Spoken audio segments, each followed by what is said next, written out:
momento, como está presentada, representa un gran desequilibrio y una gran anarquía para una de las partes, pueda equilibrarse y pueda ser parte de la solución del problema que existe en Venezuela, no solo a nivel inquilinario, sino a nivel del déficit de los 2 millones de viviendas. Porque usted señala que este proyecto de ley introducido recientemente es desequilibrado y solamente favorece a una de las partes. Bueno, porque lo primero que hace es que en función de entender un problema que tienen los inquilinos en Venezuela, que es, vuelvo a lo mismo, el mismo déficit de los 2 millones de viviendas, pretende sobreprotegerlo, y al sobreprotegerlo obvia los derechos que tiene el propietario.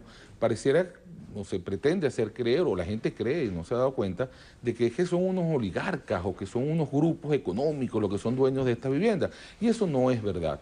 La ley de propiedad horizontal, que de hecho el presidente el domingo habló de la multipropiedad. Bueno, la multipropiedad no es otra cosa diferente a la ley de propiedad horizontal que hoy existe, que es que un terreno es dueño en proporciones de mucha gente y eso se hace un edificio y efectivamente ese edificio es de una cantidad de gente. Se pretende creer que esto está en manos de un grupo y no es así.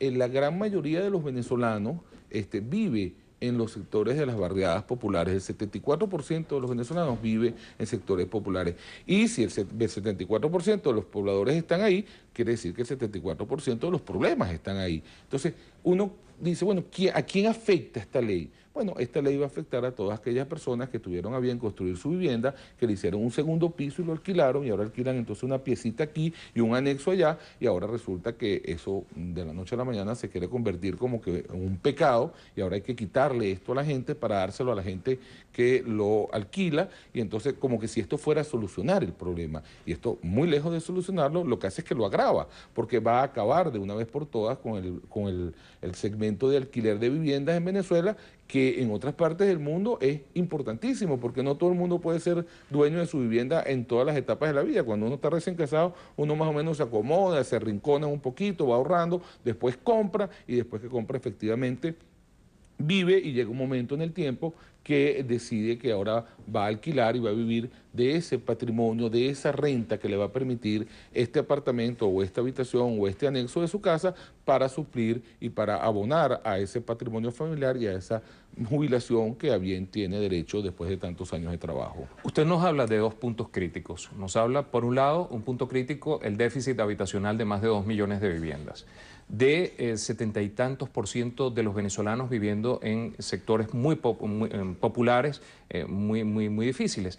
Y por otro lado, nos está hablando justamente también de el asunto de los inquilinos, de cómo los arrendatarios quedan en desventaja con respecto a los inquilinos. Pero no hay aquí, de repente, un asunto de especulación, no hay un tema de especulación en el alquiler de las viviendas que lleva a esto. Mira, yo creo que no, yo creo que el problema es que tratamos de creer que regulando es como vamos a controlar los precios.